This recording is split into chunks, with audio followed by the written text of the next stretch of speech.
he was saying that they weren't going to be able to come today because she's feeling tired and have energy.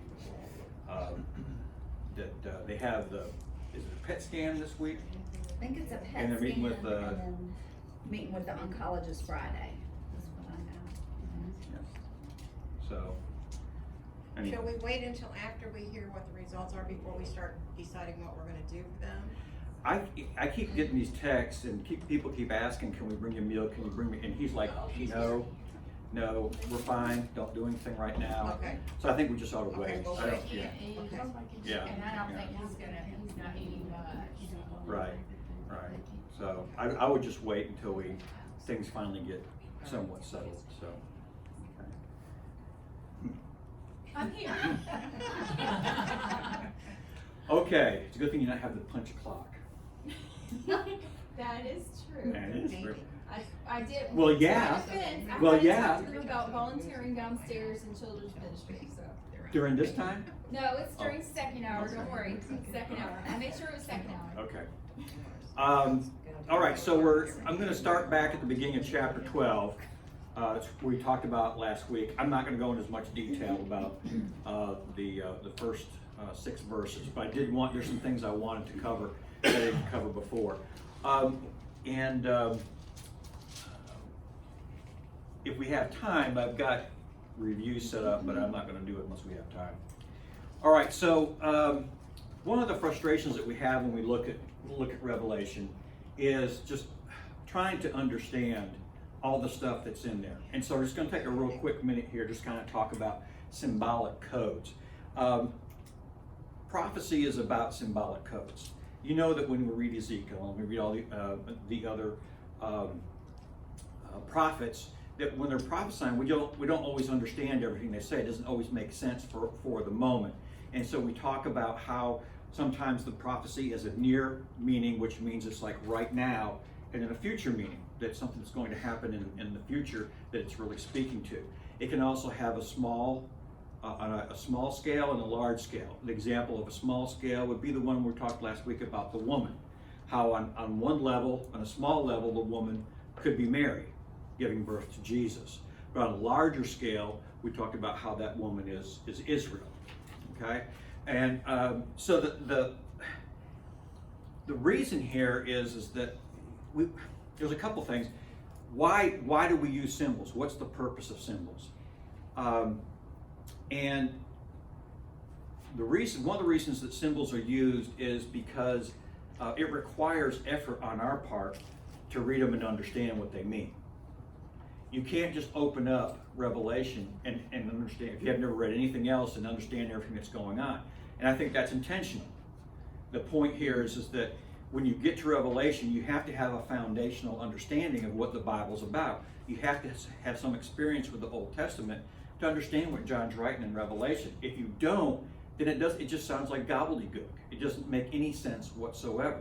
And I think that's intentional. I don't think that we're supposed to go through and get everything out we're supposed to get out of the Bible by just reading one book and go, okay, I'm done, I got it. The other thing is that the message there is really for us as believers. It's there as an encouragement. It's there to give us a sense of what God's plan is and what's going to happen. And so a lot of times we look at Revelation, we go, if that's the case, how come I don't understand half of it? And again, that's intentional. Because there are two aspects to that. One is that it will make more sense the closer we get to it. And we've talked about how we today can look at parts of Revelation, for example, the 2 witnesses. And we can look at that and go, I can see how that would happen. Everybody's got a cell phone. Everybody's like showing it around. It's on all the TV stations, the news stations. Everybody's seeing it. Everybody's watching it. Well, 150 years ago, they would have had no. How's this going to happen? We just got the radio. How are we going to see it happening? This doesn't make any sense. But for us today, it does make sense. And as we get closer and closer to that end time, when all this stuff really will start to happen, stuff will start falling into place. And so those of us who are reading it will be able to see the signs. We'll be able to look at what's going on and going, this isn't normal. This is not the way it's supposed to be. This is something that's happening in relationship to the end time. And that's when we have to be the testimony. But if we don't know it, then we can't have a testimony about it. We can't testify to it. Okay? So it's not wasted time. And for us to go through and think we're going to find everything, we're going to read through this, we're going to come up with every single answer that's right, that's kind of foolish on our part. It's kind of arrogant. It's not going to happen. And one of the other things that we'll see as we get closer and closer to the end times, all these divergent ideas about what this means, what that means, when this is going to happen, when that's going to happen, all these are going to start funneling into line, because these outer ideas are going to become, okay, that's not going to happen. Okay, this is what's happening, moving in this direction. So in one sense, we look at Revelation and think, well, we just can't understand it. Well, we can't understand it all right now because it doesn't pertain to all of us right now. But it's in the Bible. And the Bible's there for us to understand. There's only one way. There's only one way to interpret it. There's not 16 different ways to interpret it. There's one way. We just haven't gotten to that point yet where we got the one way. We're still trying to figure it out.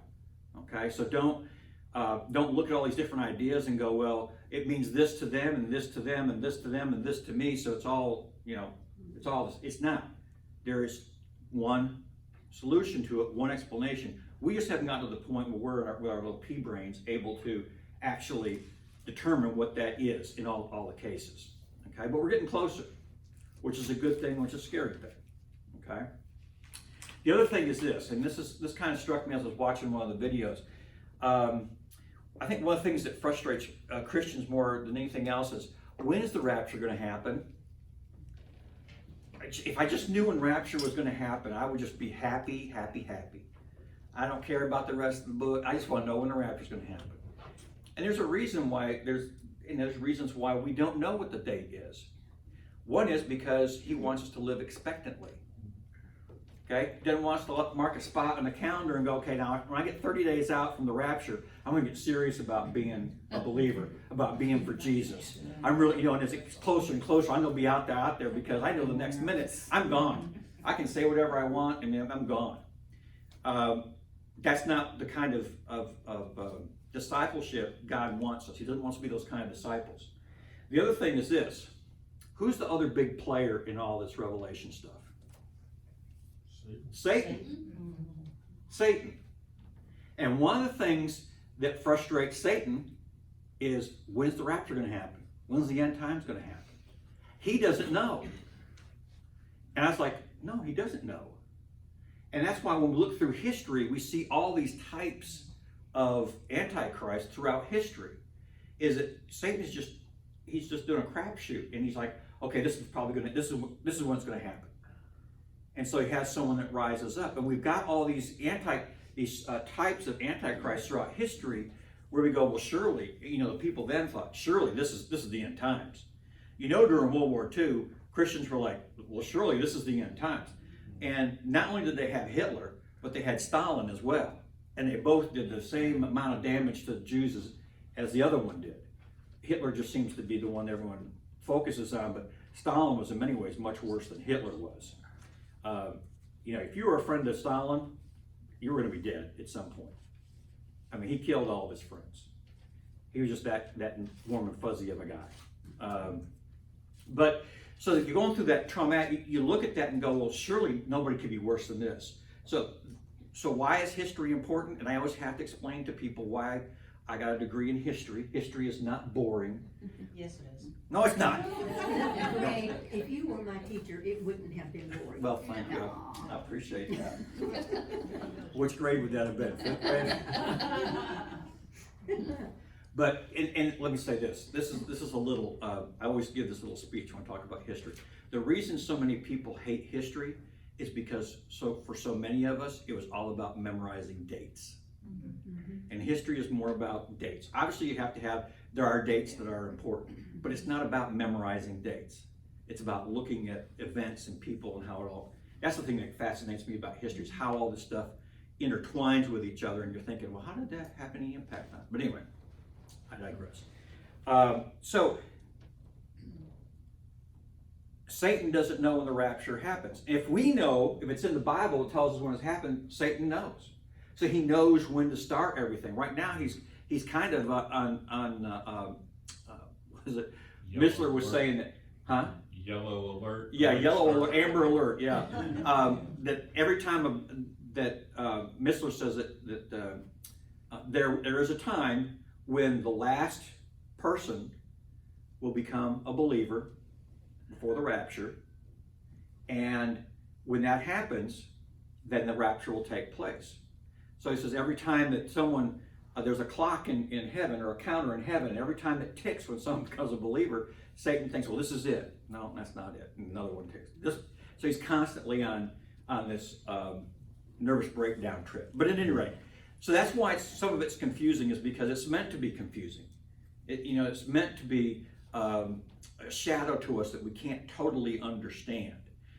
But I think as we go through and see the things that we can understand, I mean, this is a book that was written before 100 AD. And there's been some pretty good predictions 2,000 years out that are accurate. So Kind So of that- like the parables. huh? Kind of like the Yeah, parables. well, not you know, for and everyone. Right, they're not for everyone, and that's what Jesus said is that I think it's in Luke 8:10 I have up here, is that it's not meant for everybody to understand. It's meant for seekers to understand. If you just read the Bible or read these parables and that was a cute story, you're not going to understand what it means. You have to be a seeker. You have to be someone who is trying to understand what it means and how it pertains to you. So yeah, that's an excellent point. Okay, so enough of that. Where's my mouse? There we go. All right, so we talked about the woman last week, and that's verses 1 through 2. And we talked about a couple of possibilities that the woman could be Mary or Israel. And there's some people that believe that this is the church, that the church, some people don't believe the women's the woman's the church, some people believe the child is the church, and I'm not sure. I can see the child more than the woman, but at any rate, I think that we pretty much narrowed down the fact, and we'll cover some stuff today, hopefully, that will kind of gel that this is really Israel that's giving birth. And we talked about how the one view is taking that zodiac view of this is what John is writing about, because the zodiac has been around for a long time, and the Jews have their own version of it. They don't call it the zodiac; it's the Mazzaroth. But and each tribe is given one of them. But if you look up here, you can see that we've got the Virgo, who is the virgin, and then you've got Leo, which is the lion, which would be Jesus, and there's 12 stars that make up Leo, so that would be the 12 tribes around her head. The moon is down here at her feet, and the sun is at her shoulder. You can't see it in here, it's on her left shoulder. But underneath, and you can't really see it in here, there's the dragon right there at her feet. And so this idea is that the story has been there ever since God created the heavens. And it tells the story, and it foretells what's going to take place. Is there a connection? Possibly, there's a connection there. But I think that John's writing more than about what this is all about. And remember, what this tends to be used, I think, more often by those who believe that this woman is Mary, because this is where they get the Queen of Heaven from.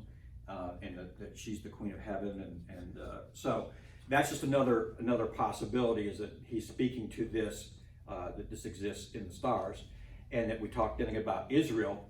And when we used Israel, what was the connection here? Anybody remember?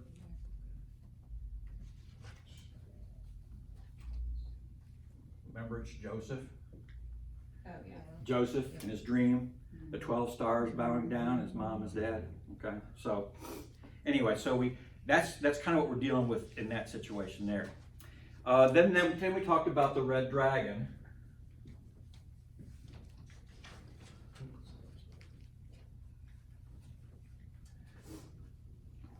And that, what was the function of the red dragon? What was he going to do? He was going to kill the child, right? He was waiting for her to give birth, and then he's going to devour it as soon as it was born. And we can see that throughout the whole Bible. Right? We can see that throughout.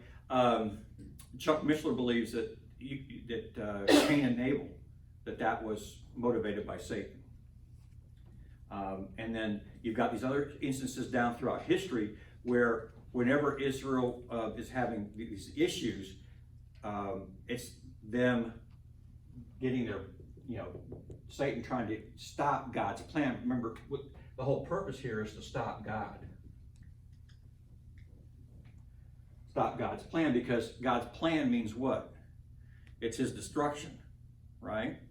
Okay, so everything that he does is meant to stop God's plan from coming to fruition.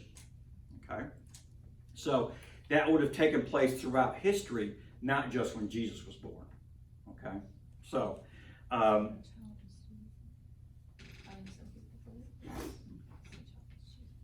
most likely, Well, I just noticed it's capitalized and. yes, in this version it is. And even if the woman is Israel, it's still Jesus.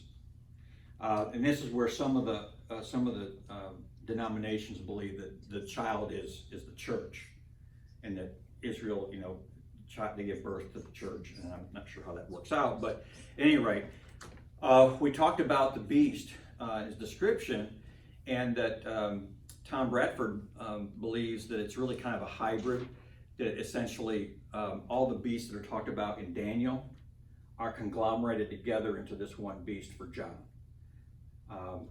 And he says that because there are some who say that this beast is the beast in in Daniel, but the one in Daniel doesn't talk about the horns. All it talks about is the 10, and that's it.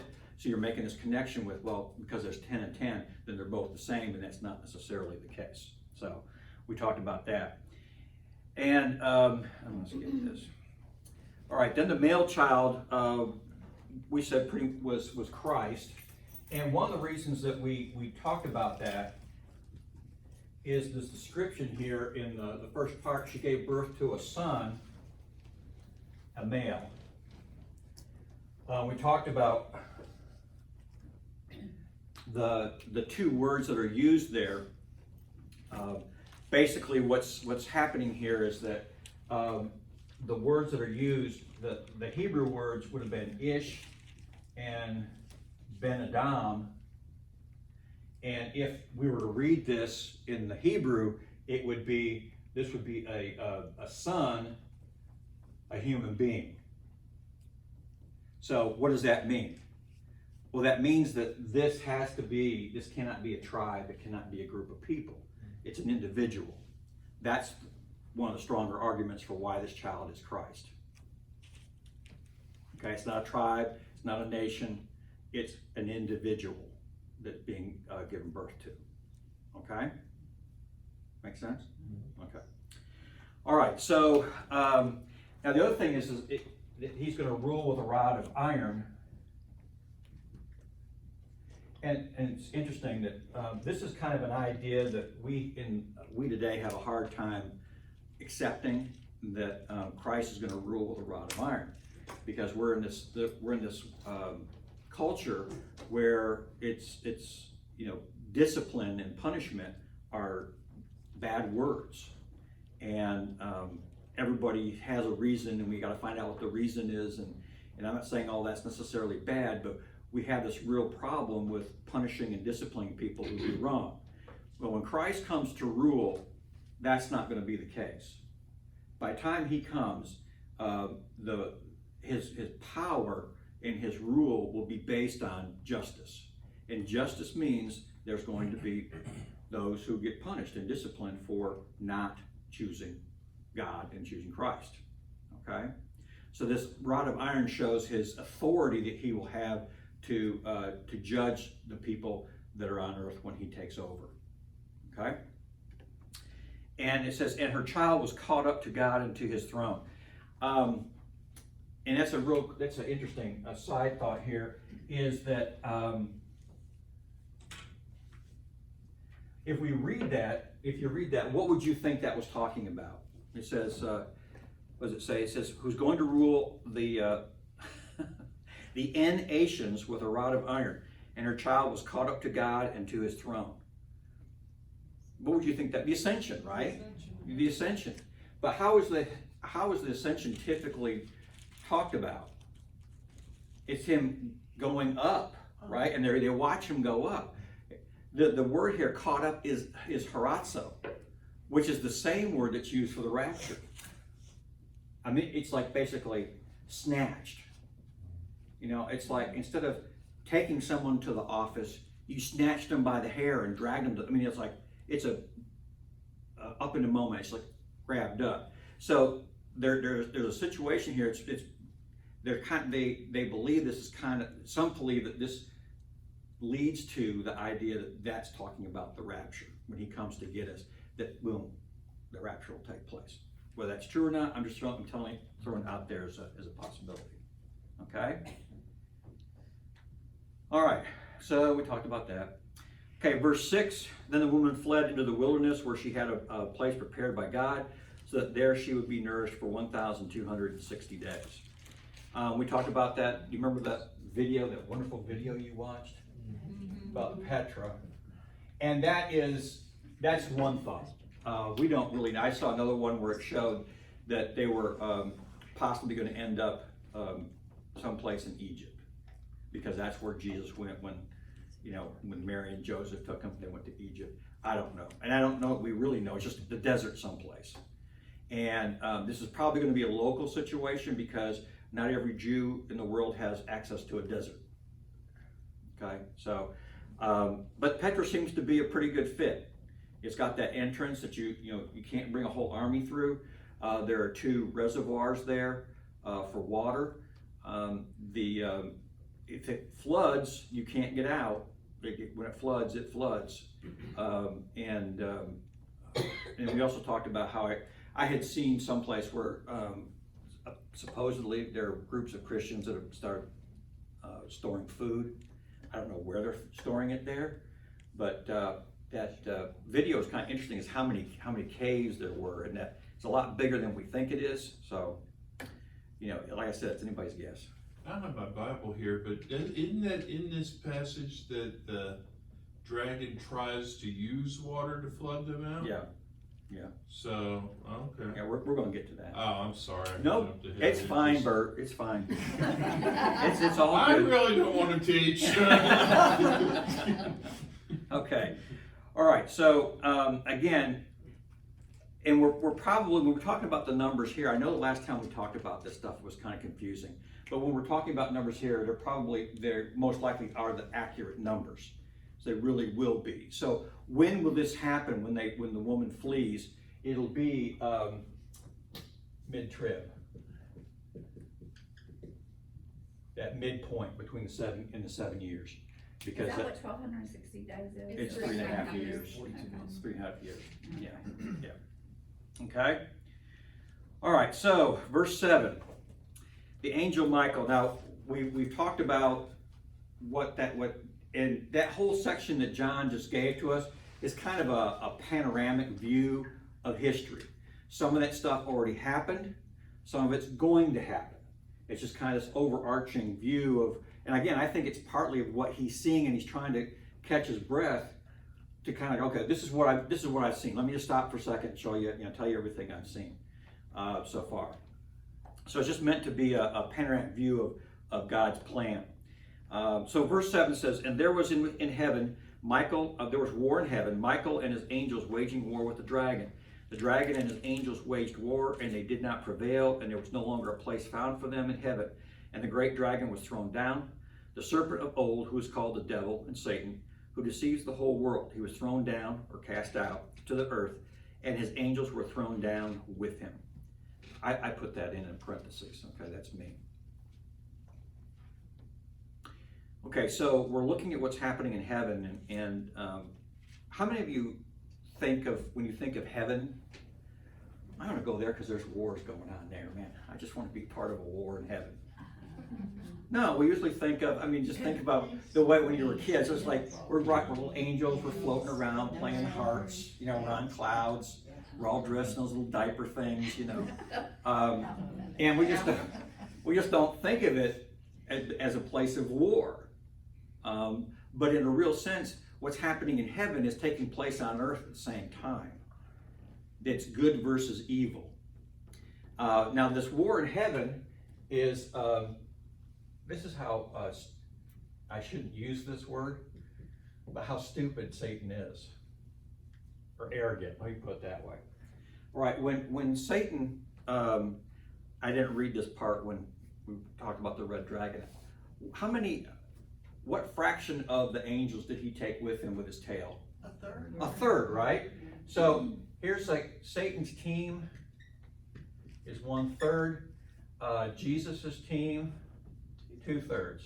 Okay? Imagine playing a football game where one team has 11 players on it and the other team has, 3? Well, take 11 and you have 4. Let's say they have 4 players. I don't think that's probably a third, but it's close. Okay, who's going to win? 4 and 12. 4 and 12. Let's say The we're going 12 to play. will win. We're going to play Canadian football. One team has 12, the other has 4. Okay, who's going to win that game? The 12. Unless they're like junior high playing against adults. The numbers don't even. You wouldn't even go. I don't even want to play this game. This is going to be a waste of time. Yet Satan has the arrogance to think that he can defeat the armies of the angels of heaven with 1/3 versus 2/3. Now the battle here, and this is where there's discussion here about who is he really having battle against, and there are people who believe that it's actually Jesus that he's fighting. But Michael, as we've seen here, is mentioned. Michael is throughout the Old Testament. Is the fighting angel, if you will.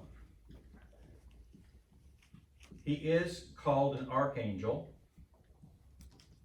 in heaven, and we see him throughout the Old Testament fighting on behalf of Israel. Okay, so he is Israel's protector, if you will, in terms of battling.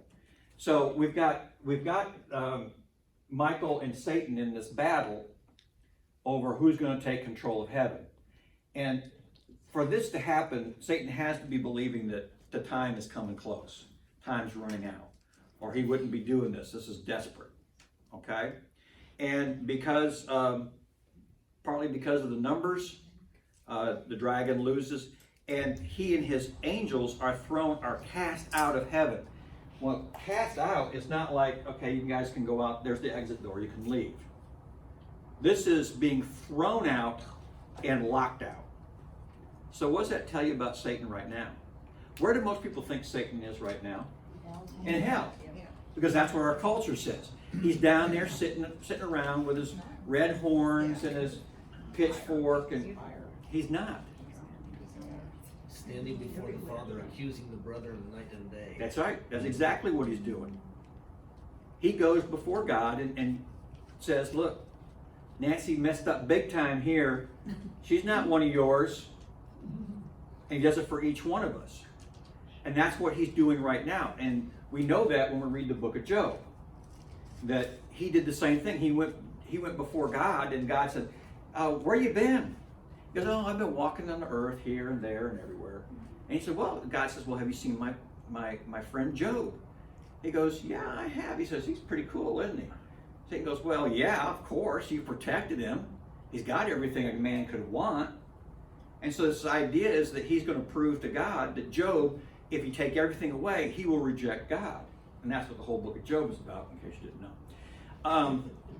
So that's what he's doing right now. So he has access to heaven. He just doesn't have his position that he used to have. He lost that job. Now, when he's cast out from heaven, okay, he can't go to heaven anymore. He's not allowed in there. So what's left for him? Earth. So now we're going to see on earth, Satan is actually going to be, this is going to be his residence. because he has no place else to go. Apparently, I guess he can't breathe on Mars. He isn't not going to go to Mars, but he's going to be on Earth because he has no other place to go. And so this is where he's going to start causing a lot of problems, because now he knows the clock is ticking. Time is just about up. He's losing everything. Yes, sir. In Job, it says that God summoned Satan. You're right, Satan was kicked out of heaven, and the only time he can be there is when he's summoned to answer to God and give an account of what he's been up to. I believe that's in the beginning of Job. Yeah. So I mean, he's not there. He's there at God's pleasure. He's not just there. You know, he can't. Right.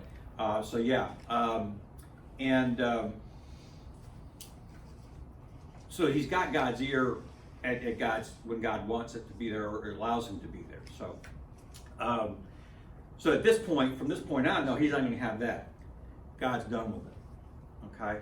So, so the battle's going to move from heaven down to earth, and I was reading something.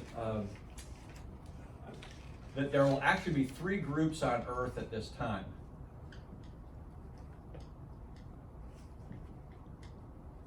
Okay? There's going to be the first group will be believers. The second group will be Jews. And the third group will be neither. I take that back. We'll put believers and Jews here in the same group. And then these will be, we'll just call them Satanists, because they'll worship the Antichrist. So these are the 3 groups that are going to be on earth at the same time. There'll be a group that follows the Antichrist. There will be a group that still follows, who will follow Christ and the gospel, you know, the 144,000 are mentioned. And then there will be a group that rejects both of them. And we haven't seen it yet, but that's what's going to happen coming up, is that third group is going to be one that's going to rise up against the Antichrist, because they don't want him to have all this control. But they're not believers. So this author states that one of the reasons why we see these battles going on against the other group is that because the battle needs to get down to these 2. Because these are the ones that Satan's really worried about. Those are the ones he wants to take away from God, the believers and the Messianic Jews. Okay? And so this third group has to be gotten rid of to bring it down to just these 2, good versus evil, if you will, for lack of a better term. Okay? So we'll see this group played out here coming up in the future.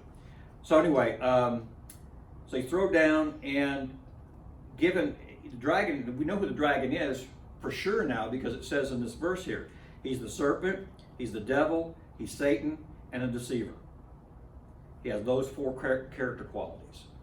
And the word devil there comes from the Greek word diabolo, which means false accuser. So that was his role when he would falsely accuse believers before God. By the way, how did when Satan did that, or does that today, how is that dealt with in heaven? When Satan, because we do mess up, and so he goes to us, huh? Christ? Yes, Christ is our attorney, if you will, for lack of a better term. He's the one who stands and says, stands between, in a sense, between God and Satan with an accusation. They're all covered. They're all covered. He intercedes for us. That's why he's interceding. Okay? Right. Okay, so so now we've got not just, and this is kind of a, we got Satan and all his angels now down on the earthly plane, carrying out their craziness. Daniel 12:1 says, when that time comes, Michael, the great prince who champions your people, will stand up, and there will be a time of distress unparalleled between the time they became a nation and that moment. So this is just Daniel reinforcing what we just talked about, is that the battle is going to be waged is going to be something that the earth has never seen before. Okay? All right. Verse 10. Then I heard a loud voice in heaven saying, now the salvation and the power of the kingdom of our God and the authority of his Christ have come, for the accuser of our brothers and sisters has been thrown down, the one who accuses them before our God day and night. And they overcame him because of the blood of the Lamb and because of the word of their testimony. And they did not live their life even when faced with death. For this reason, rejoice, you heavens, and you dwell in them, and you who dwell in them. Woe to the earth and the sea, because the devil has come down to you with great wrath, knowing that he has only a short time. So, as soon as Satan is kicked out of heaven and barred from coming in again, heaven begins to rejoice, and this is a song that is being sung. Okay? And what is this, according to this, what is this signal the beginning of? When Satan's cast out, what does this signal the beginning of? I think it's a tribulation. Well, it's depending on when you think the rapture takes place. All this is kind of in the midpoint of the tribulation. But and maybe I asked the question too vaguely. According to this, and I'm not saying your answers are wrong, but according to this, it says, "Now the salvation and the power and the kingdom of our God and the authority of his Christ have come." So now we're going to see that the earth is going to be given to Christ. Okay? Remember, up until now, that deed for the earth belonged to Satan. Now he's lost it, and now it's going to be given over. Christ is going to become the preeminent authority on earth, and that's what's going to cause all this damage. To rule and reign for 1,000 years. Yes. So Yes. that'd be the end of the tribulation. Right. But this is the beginning. This is the starting point of when that's going to actually take place. This is also the 70th week of Daniel. Right. Yep. So where are we at? Like, if we're a believer. Well, that really on depends earth on or we're in that really heaven? depends on what denomination you're in. The Jesus We talked about, well, there's a pre-trib, a mid-trib, and a post-trib philosophy or theology. Post-trib's not nearly as popular as it once was because the verses just don't support it. But pre-trib and mid-trib are the two that, and pre-trib seems to be the one that most dispensationalists, that's what they believe. And that is that before everything happens, that when they look at Revelation, they see specific things happen before something else happens, right? A has to happen before B can happen. And then B has to happen before C can happen. Whereas up until that point, there's no indication. It's not like, well, when the moon's in the seventh aisle and Jupiter aligns with Mars. Are we gonna start singing? No. There's nothing that says, okay, when that happens, the rapture is going to take place. And so some of it's just a guessing game. And I have found that people who preach pre-trib and post-trib use the same verses to support it. So it's, it really kind of depends on which group you've been raised in and the way you've been taught. What we talked about here in class was there's a guy named Tom Bradford who is a Messianic Jew. He teaches the Bible from a Jewish perspective. And his belief is that we are still here up until the fourth seal. Once the fourth seal happens, which is the four horsemen, that's when God's wrath starts.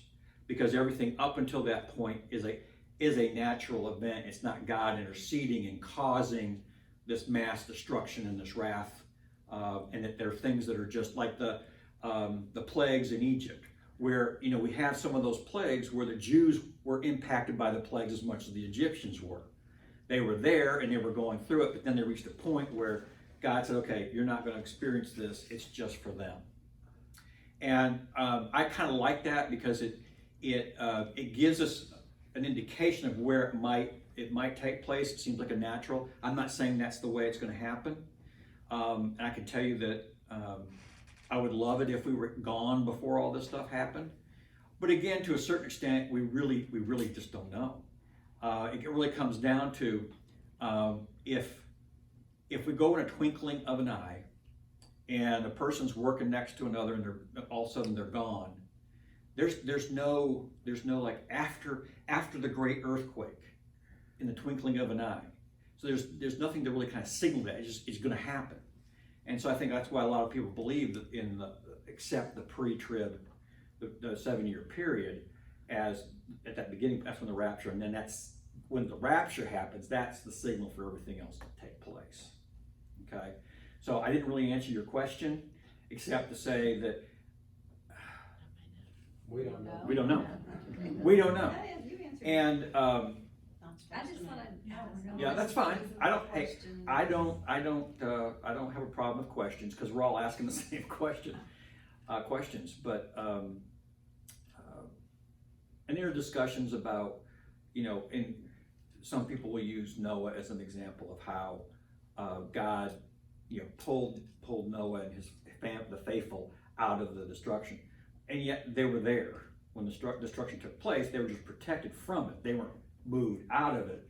They were there, protected within it. Sodom and Gomorrah, same thing with Lot. They, so he was yes and no. I mean, he was there living in it, and they were pretty close when it started going, started blowing up. So it's just a matter, I think, is continually looking at, and really probably to do a really thorough study of it, which I am not qualified to do at this point in my life, is to do Daniel and Revelation together, and even throw in some Ezekiel along with that to kind of see how it overlaps. Yes, sir. Oh, I was just gonna say, where we were coming to in these verses, what it puts me in mind of is, it's an eviction notice. Yeah. New management, or it's like, I just remember when we rented the house, and we were told, oh, this other people bought the house, you're out of here in 2 weeks. I think, isn't that what they gave us? Something Wow. like that? Yeah. Boom, get out. Yeah. And in a very real sense, that's exactly what's happened, Yeah. because the deed to the earth has been given to Christ. And the whole attitude of Satan, some people, when that happens to them, They yeah, tear the you're house gonna be apart. lucky to find any copper pipes in that Right. house. Right. You didn't do that, did you? No. Oh, okay, good. No, I did take all the light bulbs. So yeah, I mean, in a very real sense, that's exactly what it is. It's an eviction notice. And then once the earth is taken from Satan, where does he have left to go? Well, The bottomless pit, hell. I mean, that's where he's going. Okay. So, at any rate, and so how was in this section of verses, how was Satan defeated? There were two key items that took place in order for Satan to be defeated. One was by what? It's underlined in verse 11. Blood of the Lamb. Thank you. Blood of the Lamb. You can probably figure if I underline something, that's going to be a question. Yeah. And then the second thing was what? Their testimony. The testimony. Testimony there. Who's there? Who's the there? Yes, us. And those that are alive at the time, that are bearing witness to Christ. It's about living a life and giving the testimony. Our testimony isn't just about us sucking up our fear and telling somebody about Jesus. It's really about us going to battle against Satan. And every time that we give our testimony, that is one more blow against him and his victory. And we forget sometimes that we're in this battle, because we don't like to talk about battle. That's but in reality we are. Satan doesn't have a problem talking about it at all. But that is one of our functions as believers. We are part of the defeat of Satan. Is if we live a life that is a testimony. Okay? So it's the testimony. It's also not loving our life more than our belief. Now, that could be in a very real sense of living in an area where I might have to sacrifice my life for my faith. But, we're not facing that in the United States, but we do face another issue, and that's called consumerism, the love of things. And sometimes it points in my life, I've got to think about, is this going to impact what I can do for Christ in a negative way? Will it help it? Will it impact it in a negative way? Poor Lori and her sister are going through all of her mother's stuff. And you must have spent 10 hours yesterday. 10 hours. They took an hour for lunch. I said, yeah, you take an hour for lunch, go ahead. So nice of you. I am a generous boss. I knew that. But just kidding. And that's not just the first day. I mean, they've been working on this all week long. Whole house? It's just the basement. Well, it was Yeah. her closet, and the basement, pretty much. Jewelry. I mean, it's all that stuff. It's just endless. It's just endless. And when you start going through and doing that kind of stuff, you realize I have wasted so much money on junk. Well, That doesn't mean anything. There's stuff, I understand it's important. I understand. I'm just saying that we are so thing-oriented in our culture that is a battleground for us that we sometimes don't pay attention to. I'm not saying God doesn't allow us to have cool things and nice things. I'm not saying that. But I'm saying is that we sometimes let the desire for things supplant our desire to be a witness, to be a testimony, to live for Christ. Okay? I know that wasn't very popular. I appreciate no one throwing anything at me. Okay? So, yeah. So the interesting thing in verse 12, it says, for this reason rejoice you heavens. Okay? So heaven is happy because Satan's no longer has access to this, and they know what's coming. Once they see that Christ is going to be given authority, the end is near. Remember the martyrs that were under the throne who were praying for vengeance, for blood vengeance? They see it coming. Now is the time. God has said, boom, now it's going to happen. The problem is that as heaven is rejoicing, what's happening on earth? All hell breaks loose. Exactly. Woe. Woe to earth, because Satan's coming down and he ain't happy, because he knows his time is near. And there's not going to be any guesswork about it at this point. It's not going to be him going, well, I'll put a couple people here in these countries and we'll see what happens. We'll kill him. He knows that the clock is ticking, and it's going to be happening soon. Okay? And it's not just to the earth, it's to the sea as well. So everything is going to be all messed up. All right? So, so let me go ahead and read this. This is Isaiah 14, 7 through 15. It says, the whole earth is at rest and is quiet. This is God's plan for Satan, as you can't read that box. They break forth into shouts of joy. So what's happened is that Satan has been kicked out. Been defeated. Even the juniper trees rejoice over you, and the cedars of Lebanon, saying, since you have been laid low, no tree cutter comes up against us. Sheol below is excited about you to meet you when you come. That's kind of weird, isn't it? All the dead people in Sheol are excited to meet Satan. It stirs the spirits of the dead for you, all the leaders of the earth. It raises all the kings of nations from their thrones. They will all respond and say to you, even you have become weak as we. You have become like us. Your pride and the music of your harps have been brought down to Sheol. Maggots are spread out as your bed beneath you, and worms are your covering. Yeah. How you have fallen from heaven, you star of the morning, son of dawn. You have been cut down to the earth, you who defeated the nations. But you said in your heart, I will ascend to heaven. I will raise my throne above the stars of God, and I will sit on the mount of assembly in the recesses of the north. I will ascend above the heights of the clouds. I will make myself like the Most High. Nevertheless, you'll be brought down to Sheol, to the recesses of the pit. I mean, that's Satan right there in a nutshell. He had a position in heaven. It was an important position. He decided he wanted to wear some bigger pants and try to overthrow God. And God said, "No, not going to happen." And so this is his reward. What? He wanted to be like God. He wanted to be like God. And so this is where it's going to happen. And this is the story. And then we're seeing this all being played out in Revelation.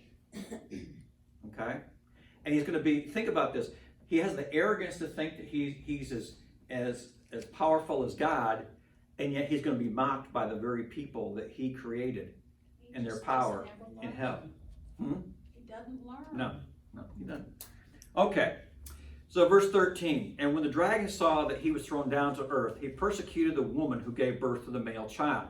Now, and this is one of the verses that kind of indicates that the woman that we talked about is Israel, because Mary's not here now, and she didn't get persecuted after he fell this second time.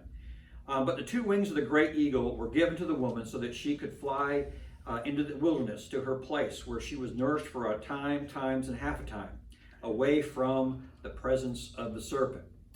And the serpent hurled water like a river out of his mouth after the woman so that he might cause her to be swept away with the flood. But the earth helped the woman, and the earth opened its mouth and drank up the river which the dragon had hurled out of his mouth. All right, so he's upset, and he goes after the Jews. Okay, and then the Jews, the woman, they flee to the desert, and the two wings of the great eagle were given to the woman. We really don't know what that means. Some people think, those who tend to think of this period kind of in the Hal Lindsey, what's his name, the author. Tim LaHaye. It's got to be like these massive freight jets, just taking all these people from Israel down to wherever place. They're all going by air or whatever.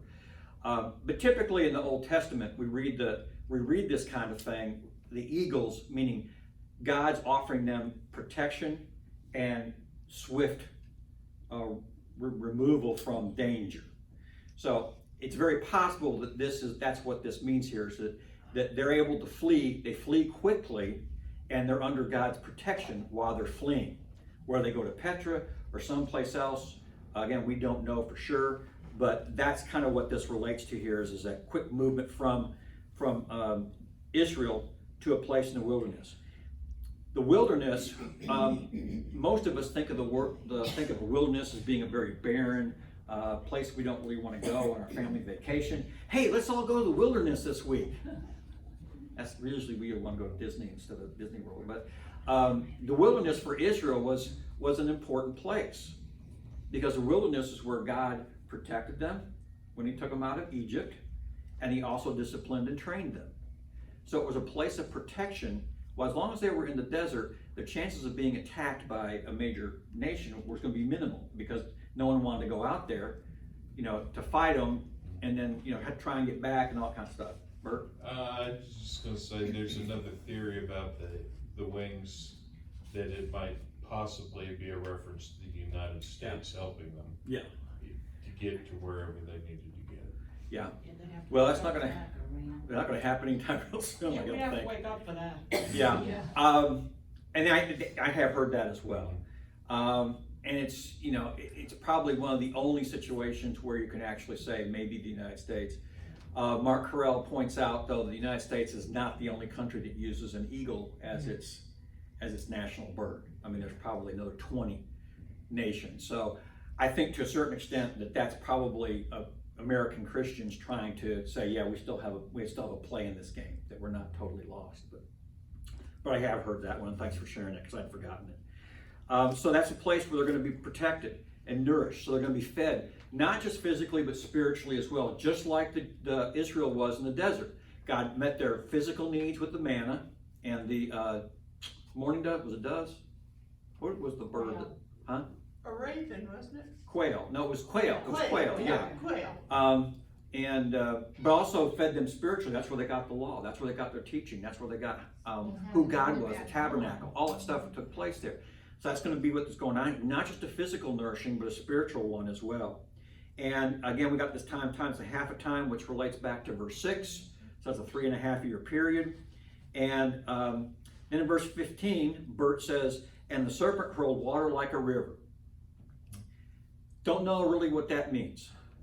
It could be an indication that Satan tries to do a reverse Noah's flood, where God used the flood to get rid of get rid of all the people that were sinners that have rejected him, and Satan's going to use a flood to try and get rid of all the people who don't accept him. Yes, sir. Are you familiar with the book of Yasher? Yeah. Well, yeah, I haven't read it. Jesus mentions the book of Yasher twice. And in the book of Yasher, it says when I think Abraham was taking Isaac to be sacrificed, he came through this valley that he'd been before, but there was a river. And he knew there wasn't supposed to be a river there, and he recognized it was Satan. Yeah. Satan, being supernatural, has a power to turn himself into a river. I just thought that would Interesting. be reading this. That's interesting. Yeah. There were references to other floods that as I was reading them, was like I didn't remember them, but I'm not an Old Testament scholar, so it didn't surprise me that I didn't remember them. That's definitely, so that is a possibility. It could be physical water. It could be an attempt by Satan to put out fake news, to lie about those people that are fleeing so other countries won't help them. Okay? Again, we don't know. But what's interesting is that there's the connection with the mouth and the mouth. The water comes out of Satan's mouth, but where does it go? The earth opens up and it goes in the mouth of the earth. It disappears. There's two fault lines at the Dead Sea, one on the east and one on the west. And Petra is at the southern end. And when you read that, I just saw this on TV yesterday. I saw a documentary on it. Those fault lines are going to open up and absorb the flood. Right. Yeah. And so that's one of the reasons why a lot of people, I think one of the reasons why a lot of theologians believe Petra will be the place where they'll be preserved, is because of that. So, again, it could be very physical, it could be symbolic. Either way, Satan's not going to win. It's not going to happen. He's not going to defeat him. Okay? All right. Okay. Now, Mark Carell, I told you, he's the one that's kind of more of the Hal Lindsey approach to Revelation. And I use Hal Lindsey just because that's what I grew up with. He believes that now this map is sideways, okay? It should be like this. There's north and there's south.